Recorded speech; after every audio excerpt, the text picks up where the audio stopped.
Ça y est, on a passé en fin 2024 les 4000 abonnés sur la chaîne. Bienvenue à tous. Alors, il est peut-être temps de répondre à quelques-unes de vos questions.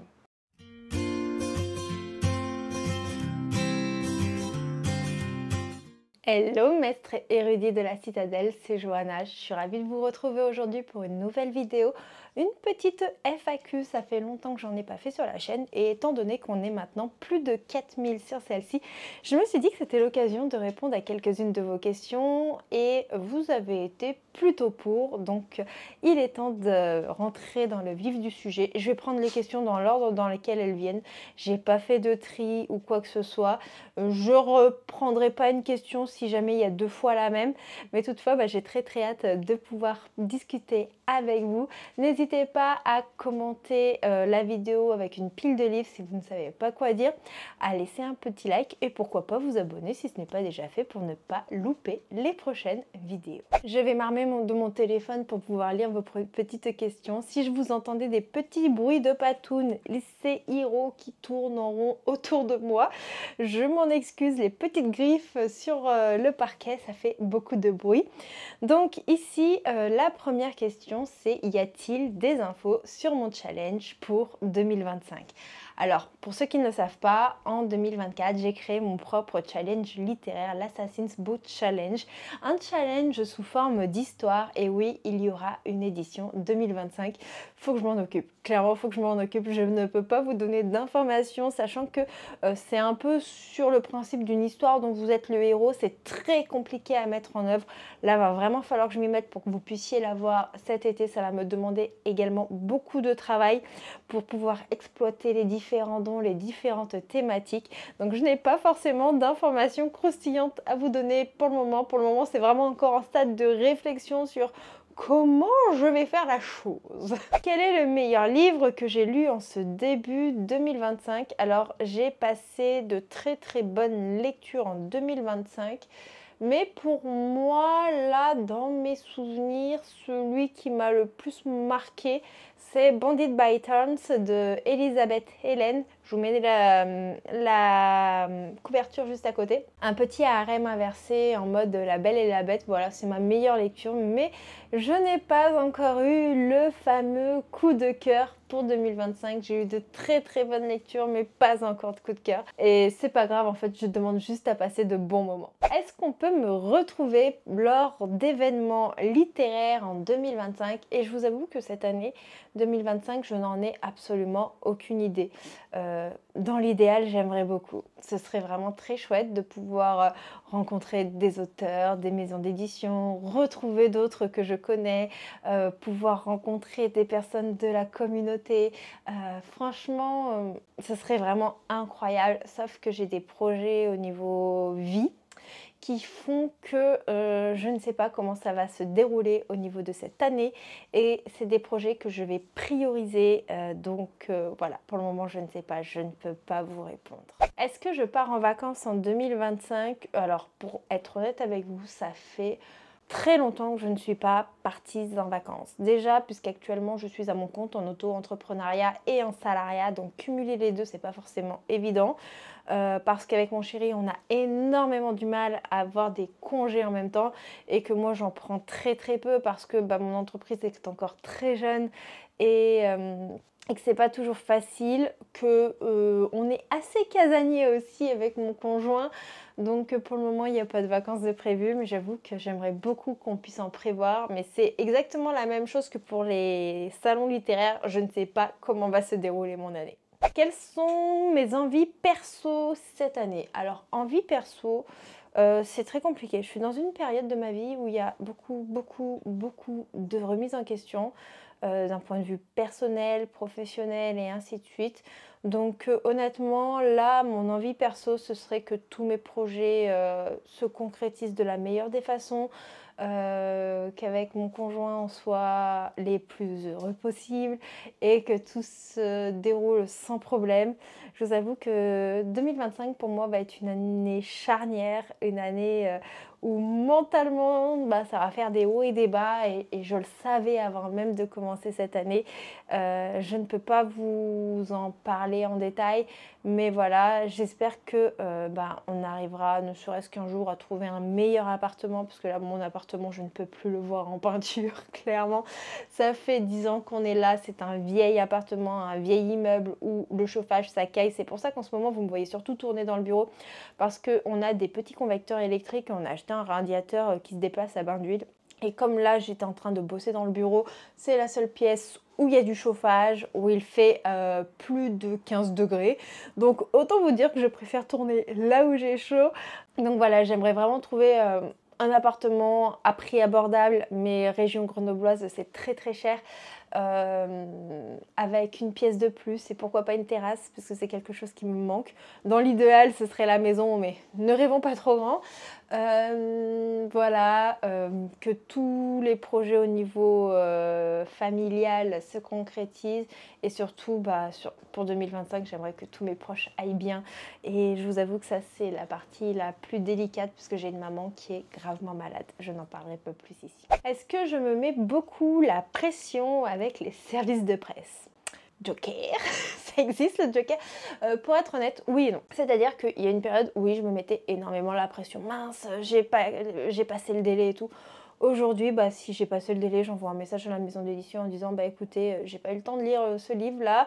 Ma vie perso, ma vie pro fait que j'ai peut-être été un peu trop gourmande. Bon, je demande rien les prochains mois, mais j'ai un peu de retard. Voilà, je pars du principe aujourd'hui que je ne suis pas payée pour lire les livres en service de presse, donc je ne me mets pas de pression. On essaie de s'en mettre le moins possible parce que je suis une personne qui ne sait pas ne pas se mettre la pression et c'est sur tous les aspects de la vie. Je suis une stressée de la life, donc de ce fait c'est un peu compliqué. Je suis la personne qui a besoin de tout chronométrer, qui a besoin de tout noter et pourtant... Quand j'ai fait mon burn-out, la psy m'a dit on arrête les to-do list. Je suis incapable d'arrêter les to-do list parce que sinon en fait tout ce que je dois faire ça se ressasse non-stop dans ma tête. Donc oui, je suis une personne qui me met de la pression, mais c'est aussi pour ça que j'ai essayé cette année de diminuer les partenariats, de mieux les sélectionner et j'essaie de ne pas être trop gourmande dans ce que je demande. Pour le moment, je ne peux pas dire que c'est une réussite, mais ce n'est pas un échec non plus. Cette question, ta saga préférée hors les livres d'Anatrice, sinon c'est de la triche. Aïe. Aïe, aïe, aïe. Ma saga préférée, si on enlève la Guilde des Ombres, je dirais Harry Potter. Ouais, Harry Potter de J.K. Rowling. J'ai grandi avec Harry Potter, donc forcément, c'est la saga qui m'a accompagnée toute mon adolescence, c'est la saga que j'ai le plus relue. Et si Harry Potter ne compte pas, je dirais, je pense qu'Eleana de Sarah J. Maas. Ouais, qu'Eleana de Sarah J. Maas. C'est une saga qui me représente vraiment énormément. La parution littéraire de 2025 que j'attends avec impatience. Alors, il n'y en a pas forcément une que j'attends avec énormément d'impatience, il y en a plusieurs. Et c'est notamment des suites de sagas. Voilà. Après, je vous avoue que je regarde de moins en moins tout ce qui touche aux sorties littéraires. Hormis les suites de saga que j'attends parce que j'essaie de me mettre justement moins la pression, parce que j'essaie d'acheter de manière beaucoup plus raisonnée, parce que j'essaie de mettre aussi 2-3 petits sous de côté, ce qui n'est pas forcément évident quand on n'a pas un gros salaire au quotidien. Ouais, enfin voilà, donc j'attends pas forcément une parution, j'essaie de suivre les suites de saga. Par exemple, là, ce que j'attendrais, si je devais vous le dire en 2025, c'est la suite de Bonded by Turns. Le tome 2, Keeping 13 de Chloé Walsh, qui est la suite de Binding 13. Ce sont la suite du Pont des Tempêtes qui sort très très prochainement. Voilà, c'est vraiment des suites de sagas, des sagas que j'aime énormément. Donc, pas un livre en particulier, mais plusieurs. D'ailleurs, je vous ai fait une vidéo sur les suites de saga que j'attendais, enfin plutôt les sorties hors suite de saga plutôt, que j'attendais pour 2025. Donc n'hésitez pas à la visionner, je pense que ce sera beaucoup plus complet. Quelle est ma couleur préférée, même si je pense que c'est le violet? Oui, le violet est ma couleur préférée, mais j'adore aussi le kaki et le bleu. Voilà, ce sont les couleurs qui me représentent le plus aujourd'hui. J'adore le kaki, franchement c'est une couleur d'amour et le bleu, voilà. Sans surprise, voilà, le violet, kaki et le bleu sont mes couleurs préférées. Si je devais en choisir qu'une, ce serait le violet. Mais voilà, j'aime les couleurs de base en fait. J'aime tout ce qui amène un peu de lumière, tout ce qui amène un peu de gaieté et tout ça. Il y a une question, c'est si j'ai des enfants. Malheureusement non. Voilà, je suis dans un parcours assez compliqué actuellement. Parce que j'ai de l'endométriose, j'ai des ovaires polykystiques, ce qui fait que pour moi, avoir un enfant, c'est extrêmement compliqué. Je ne vais pas rentrer dans les détails. Peut-être qu'un jour, je ferai une vidéo dédiée sur ça dans la chaîne, mais voilà, ma chaîne est vraiment dédiée au livre et pas forcément au lifestyle, donc voilà, je n'irai pas plus loin pour le moment. Quel est mon métier? Alors, j'ai plusieurs casquettes, on va dire, dans le sens où je suis prothésiste angulaire à mon domicile depuis 1 an et demi, bientôt 2, suite à un burn-out, parce qu'avant je travaillais dans le soin aux personnes âgées en tant qu'auxiliaire de vie. J'avais fait en EHPAD et j'avais fait à domicile, donc j'allais chez les personnes âgées, j'aidais à les faire manger, à les doucher, à les changer, à passer du fauteuil au lit. Enfin voilà, j'étais vraiment là pour les accompagner dans tous les actes de la vie quotidienne. Mais il faut savoir que j'avais passé en parallèle un diplôme dans la petite enfance et que j'ai fait mon burn-out et que je me sentais plus du tout capable de travailler avec du public dans le côté un petit peu soin. Et donc je me suis reconvertie, j'ai fait une formation pour apprendre un petit peu l'onglerie. Je me suis mis à mon compte. Il faut savoir que c'est extrêmement difficile de se mettre à son compte en onglerie. Et là, j'ai eu une école dans laquelle j'ai fait un stage qui m'a appelée et qui m'a dit un jour, bah écoute, on a peut-être une place pour toi si ça t'intéresse.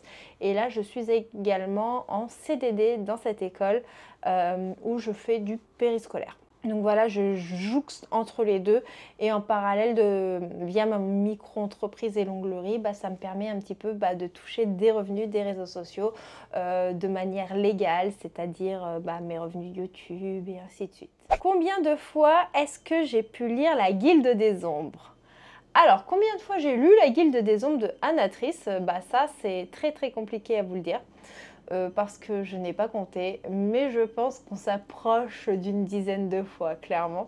Là, je suis actuellement en train de relire cette saga en lecture commune, donc voilà. De toute manière, je pense que si on compte que je l'ai lu entre 2 et 3 fois par an, depuis qu'elle est sortie, on arriverait peut-être à faire le compte. Est-ce que je vais sortir des reliques de ma pile à lire cette année? C'est une bonne question. Honnêtement, je n'en ai aucune idée. J'espère que oui. D'ailleurs, je vous ai fait une vidéo au mois de décembre sur les reliques de ma palle. Et honnêtement, j'aimerais bien en sortir au moins la moitié de celle-ci. Ce serait vraiment extraordinaire. On me demande si j'ai des projets pour la chaîne et si je pense ouvrir un Patreon. Et honnêtement, Patreon, je ne pense pas dans l'immédiat, ce n'est pas fermé, mais toutefois, si vous voulez me soutenir un peu comme un Patreon, vous avez accès aux souscriptions dans la chaîne YouTube. Vous cliquez sur s'abonner et normalement, vous pouvez avoir accès justement à des petits avantages comme des petits vlogs exclusifs, l'accès aux vidéos YouTube en avance, des petits emojis spécialisés, la priorité de réponse aux commentaires. Il faut savoir que je suis très très à la bourre dans les réponses aux commentaires et je réponds prioritairement à ceux qui me soutiennent de manière financière, ce qui est totalement normal, même si j'essaie de vous répondre à tous. Mais je n'y arrive pas. Depuis qu'on est un peu plus nombreux et surtout depuis le mois de décembre où il y a eu une vidéo par jour, forcément il y a beaucoup plus de commentaires. J'ai acquis du retard et je suis un petit peu submergée. J'essaie de tous vous lire, mais malheureusement j'arrive pas à vous faire une réponse individuelle à tous, sinon j'y passerai des jours et des jours. Non-stop et j'essaie de le faire un petit peu 5 minutes par-ci, 5 minutes par-là, mais c'est pas toujours évident. Donc non, pas de Patreon pour le moment, tout simplement parce que je ne peux pas vous préparer actuellement énormément d'avantages. Il faut savoir que j'ai quand même plusieurs réseaux sociaux, j'ai YouTube, j'ai Instagram, j'ai TikTok, j'ai Twitch. Ça fait déjà 4 réseaux sur lesquels je suis active quotidiennement. Parce que sur Instagram, j'essaie de vous faire au minimum 4 posts par semaine. Sur TikTok, vous avez presque une vidéo par jour. Sur YouTube, vous avez les shorts qui sont liées au TikTok, parce que clairement je fais pas deux styles de vidéos différentes.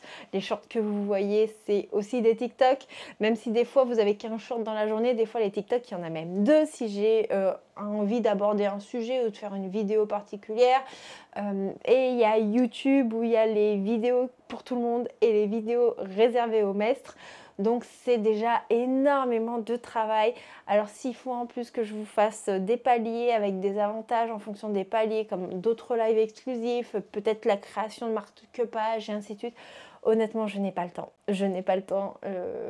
J'aurais que les réseaux sociaux comme activité, oui, je vous dirais, je le ferai, mais actuellement je ne peux pas gagner ma vie complètement des réseaux sociaux. En termes de revenus, ça s'avère à 150-200 euros par mois, grand max, que je touche des réseaux sociaux, notamment de ma chaîne. Je ne fais pas de collaboration commerciale avec des maisons d'édition. Et même si une maison d'édition m'en proposait une, actuellement je n'ai pas le temps parce qu'il faudrait que je consacre vraiment du temps pour faire que ça. Donc ce qui est commercial, c'est plus quand par exemple des fois j'ai des partenariats tels que Nextory ou des choses comme ça, bien qu'actuellement je ne suis plus partenaire Nextory. Donc voilà, ouvrir un Patreon actuellement, ce serait très compliqué pour moi. Toutefois, si ça vous intéresse de me soutenir de façon beaucoup plus axée sur les finances, vous pouvez toujours devenir des maîtres de la citadelle et j'en serais ravie. Toutefois, je comprends que tout le monde ne peut pas mettre 3-4 euros pour soutenir un créateur sur une chaîne et mon contenu, je ne veux pas forcément le rendre payant. Donc le contenu actuel restera gratuit. C'est vraiment des vlogs bonus pour les maîtres parce que je tiens à les remercier de me soutenir et d'être présents. Et donc voilà, pour le moment, Patreon, ce n'est pas possible. Peut-être qu'un jour, j'aurai plus le temps, mais là, j'ai d'autres choses sur lesquelles me concentrer. Et en termes de projet pour la chaîne, je vous avoue qu'en ce moment, je fais un peu au jour le jour, en fonction des idées qui me viennent en tête, des possibilités. Après, oui, j'ai d'autres idées. J'aimerais énormément refaire des interviews libraires, comme j'ai fait cet été. Mais c'est des choses qui demandent énormément de temps, qui me demandent aussi de découvrir des librairies, de voir s'ils ont des disponibilités, de voir avec la librairie, de bloquer un jour pour qu'on puisse tourner sans qu'il y ait de clientèle à ce moment-là. Donc ouais, c'est pas forcément facile. J'aimerais beaucoup faire des choses, j'ai des idées, mais la mise en place, le temps, mais aussi moyennement les finances selon ce qu'on veut faire. Et mes propres compétences, c'est pas toujours évident. Coucou, quel est le livre que tu aurais aimé avoir écrit, déjà existant, ou écrire ton histoire parfaite? Alors, quel est le livre que j'aurais aimé avoir écrit? Honnêtement, je ne sais pas. Je ne sais pas. Forcément, je vous dirais forcément une de mes sagas préférées. J'aurais adoré écrire une fantasy telle que la Guilde des Ombres, mais je n'ai absolument pas les compétences. Plus jeune, j'ai essayé d'écrire un livre. J'avais écrit une nouvelle policière avec une amie qui se passait dans un univers médiéval. On avait dû faire ça pour un projet en cours de français. Ça avait été très sympa, j'avais adoré. Et après, j'avais essayé d'écrire une histoire sur un vampire demi-dieu qui se passait vraiment dans l'univers de la mythologie grecque, parce que c'est quelque chose que j'aime beaucoup. Tout ce qui est mythologie grecque, nordique, égyptienne, ce sont vraiment des éléments de l'histoire qui me passionnent. Toutefois, je ne l'ai jamais terminé et je pense que c'est pas très intéressant la façon dont j'avais ficelé le truc à l'époque. Et aujourd'hui, j'ai pas forcément d'histoire en tête qui me viennent comme ça et qui font que je me lancerai dans l'écriture. Pour le moment, je préfère vraiment vivre les histoires écrites par les autres qu'en écrire.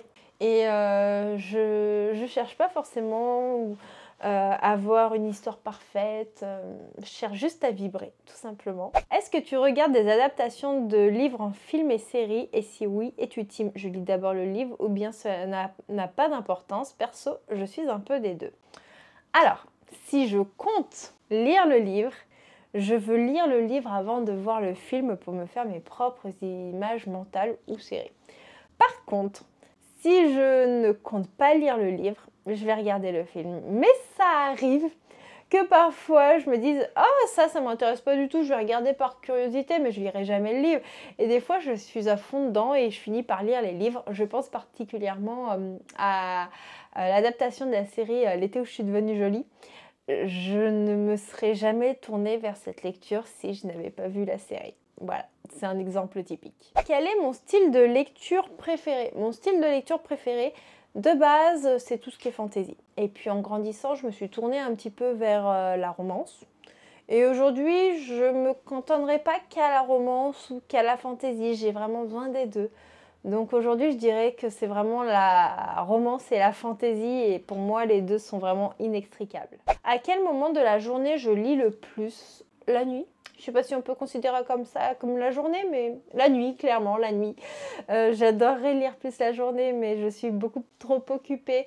La journée, je lis vraiment par bribes, notamment le matin quand je sors le chien avec un livre audio ou même ma liseuse, jusqu'au moment où je vais me prendre un mur. Mais sinon, c'est vraiment par bribes, par 5 minutes par-ci, 5 minutes par-là pour la journée. Et le vrai temps de lecture que je m'accorde réellement, c'est soit pendant les lives Read With Me sur Twitch, soit le soir quand je suis dans mon lit. Et je ne peux pas me coucher sans lire 1 ou 2 pages. Toutefois, ça arrive souvent que je lise 2 lignes et que je m'endorme. Étant quelqu'un qui n'arrive pas à DNF les livres, est-ce que c'est quelque chose que tu arrives à faire ? À quel moment tu décides de le faire? À partir de 100 pages de lecture, X%. Si tu aurais des astuces, je suis preneuse. J'ai toujours peur de passer à côté de quelque chose si je DNF. Et aussi par respect pour l'auteur, je me force souvent à aller jusqu'au bout. Alors, pour ma part, avant, je n'abandonnais pas forcément les livres. Bon, avant, j'étais aussi beaucoup moins exigeante dans mes lectures. Donc, de ce fait, en étant moins exigeante dans les lectures, bah oui, j'abandonnais moins. Aujourd'hui, c'est différent, dans le sens où je me rends compte que quand j'accroche pas du tout avec un livre, j'arrive pas à passer à un autre livre et je bloque et ça me coupe complètement l'envie de lire. Et pour moi, la lecture doit vraiment être un plaisir, doit vraiment être quelque chose qui me distrait et ne doit pas être une obligation. C'est-à-dire que si je me sens contrainte de lire, je sais déjà que je vais pas prendre du plaisir, que je vais pas lire, que les livres ils vont traîner. Et de ce fait, je me dis aujourd'hui, écoute, tu as tellement de livres dans ta pile à lire, que ce soit du perso, du service de presse, je préfère abandonner si ça ne passe pas, parce que je sais qu'après je vais m'en vouloir, parce que je sais que je vais faire un avis négatif. Et des fois, je me dis que même pour l'auteur ou l'autrice, c'est des fois mieux de ne pas avoir terminé le livre que de pourrir le livre dans un avis négatif. Attention, quand je dis ça, je parle même avec bienveillance, parce que je pense qu'il y a des livres pour tout le monde et c'est très important de donner ses avis négatifs, mais avec bienveillance et respect, parce qu'il ne faut pas oublier que derrière, il y a des personnes qui ont travaillé sur ce livre et ces personnes sont totalement humaines. Et quand on critique son bébé, ça peut faire extrêmement mal. Donc, des fois, je me dis, ça peut épargner les sentiments d'un auteur de lui dire, écoute, j'arrivais pas à rentrer dans le livre, je préfère l'abandonner, personnellement. Après, tout le monde n'est pas forcément en relation avec les auteurs et les maisons d'édition. Mais pour ma part, je sais que je préfère abandonner. Après, ça ne m'empêche pas de, des fois, être dans le livre et de trouver des choses à redire. Mais vraiment, ouais, pour moi, c'est le plaisir de lecture avant tout. Et si dans un livre, tu ne prends pas plaisir, mieux vaut passer à autre chose. Et c'est quelque chose que l'on apprend à faire progressivement. C'est-à-dire, si tu as des difficultés à le faire au début, tu verras que quand on a abandonné un, tu finiras par arriver après à abandonner les autres. Combien de livres hors graphique et manga arrives-tu à lire par mois? Pour le coup, c'est très variable. Autant il y a des mois, je peux lire sans les graphiques et les mangas une 20aine de livres. Il y a même eu des périodes de ma vie où je te lisais un livre par mois. Et puis il y a des mois où je peux en lire 4, 5, 10. Voilà, c'est vraiment variable. C'est pas quelque chose qui est fixe, ça va dépendre de mon quotidien, ça va dépendre de la charge de travail, ça va dépendre aussi de mon mental. Pour le coup, j'ai pas de réponse précise à donner, c'est totalement aléatoire. Quand est-ce que j'ai commencé la lecture? La lecture, ça a toujours fait partie de moi. C'est-à-dire que je me souviens pas avoir commencé la lecture. Dans ma vie, j'ai toujours été proche des livres. Quand je savais pas lire, bien entendu, c'était mes parents qui me lisaient des livres. C'était à l'école.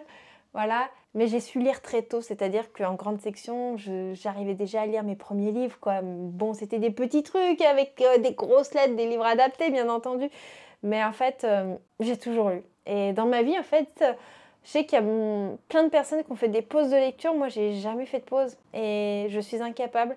Je suis la personne qui, adolescente, se cachait pour lire parce qu'elle avait honte que les autres la voient lire, pour ne pas se faire moquer parce qu'on était vite traité d'intello. Et avant mon opération des yeux, j'avais des lunettes et forcément les moqueries entre la nana qui était tout le temps dans ses livres, les lunettes et tout, ça jasait à tout va.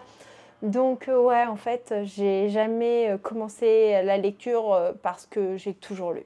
Ou je l'ai commencé très très jeune, mais je pourrais pas vous dire quel âge de mémoire, quoi. Enfin bref, je pense que vous avez compris un petit peu le truc. Voilà, ce sera tout pour vos questions.